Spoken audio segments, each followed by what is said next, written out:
La question n'est pas une question... Professeur, ce n'est pas un débat entre nous. Non, mais si vous avez des affirmations avec lesquelles je suis en total désaccord. Il y a 4,6 milliards de gens qui vivent dans d'autres pays dans lesquels on vit dans l'hydroxychloroquine, donc vous ne pouvez pas liquider ça comme ça. Je passe mon temps à faire des méta-analyses. Rien que cette semaine, il est sorti ce qui est sorti en Arabie Saoudite et en Iran. Il en sort à peu près dans tous les pays du monde. Donc, on ne peut pas dire ça. Vous ne pouvez pas me dire à moi que vous savez mieux que moi ce que c'est que les méta-analyses sur l'hydroxychloroquine.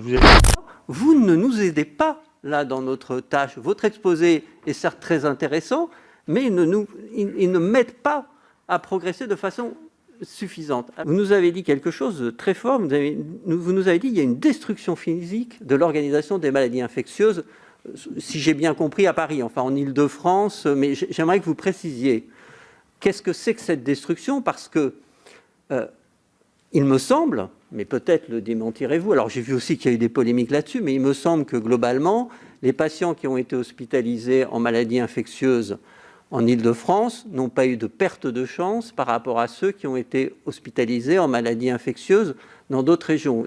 Aujourd'hui, il semblerait que la plupart des pays, des États-Unis au Japon, de la Corée du Sud à l'Allemagne, en passant par la Chine, ne recommandent pas ce traitement-là. Donc il semblerait que la science a parlé. Et c'est la liste des pays qui ne recommandent pas ou qui même déconseillent l'utilisation de l'hydroxychloroquine est extrêmement longue. J'ai cité juste quelques pays. Donc je vous donne la parole, professeur, pour la réponse. Très bien. Donc je pense, je ne suis pas d'accord du tout avec vous, hein, bien sûr, sur aucun des points. Le premier point, c'est que la question n'est pas une question... Professeur, ce n'est pas un débat entre nous. Non, mais si vous avez des affirmations avec lesquelles je suis en total désaccord. Il y a 4,6 milliards de gens qui vivent dans d'autres pays dans lesquels on vit dans l'hydroxychloroquine, donc vous ne pouvez pas liquider ça comme ça. Je passe mon temps à faire des méta-analyses. Rien que cette semaine, il est sorti ce qui est sorti en Arabie Saoudite et en Iran.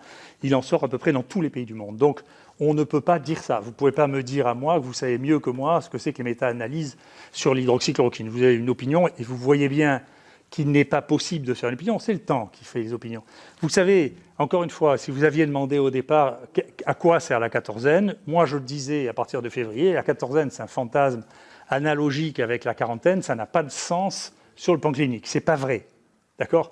Il y a d'ailleurs une étude de méta-analyse qui fait partie du rapport que je vous ai envoyé et que, bien entendu, peut être distribué à tout le monde. La deuxième chose, c'est que le temps, encore une fois, fait le tri. Au début, les gens disaient ça ne sert à rien de faire des tests. Pourquoi ils n'ont pas fait des tests ? Parce que les centres nationaux de référence leur ont dit, écoutez, c'est compliqué et difficile de faire les tests.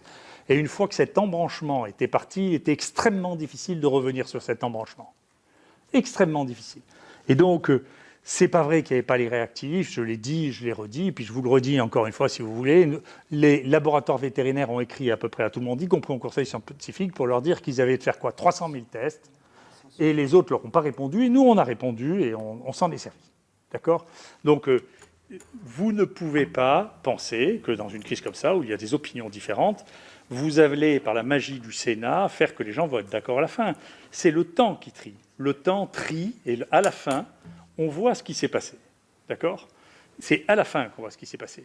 Quant, encore une fois, à l'hydroxychloroquine, et donc pour les tests, on a fait ce qu'on fait quand on est en situation de crise, c'est-à-dire tous les jours, on s'est débrouillé. Nous-mêmes, on a fabriqué de quoi faire 430 000 tests. Nous-mêmes, chez nous, lyophilisés. D'accord ? On s'est organisé pour faire face. C'est l'intendance qui a suivi la décision, ce n'est pas l'intendance qui a commandé la décision. C'est comme ça qu'on a vu les choses et c'est comme ça que je continuerai à les voir. Quant à votre opinion sur qui et qui ne donne pas l'hydroxychloroquine, je vous assure, je viens d'avoir un papier accepté sur lequel on a mis l'ensemble des pays qui recommandaient l'hydroxychloroquine, la mortalité dans l'ensemble des pays qui regardaient la chloroquine, et ça n'est pas ce que vous dites, donc je ne suis pas d'accord. Donc vous émettez une opinion scientifique, et donc vous voyez, je ne suis pas d'accord.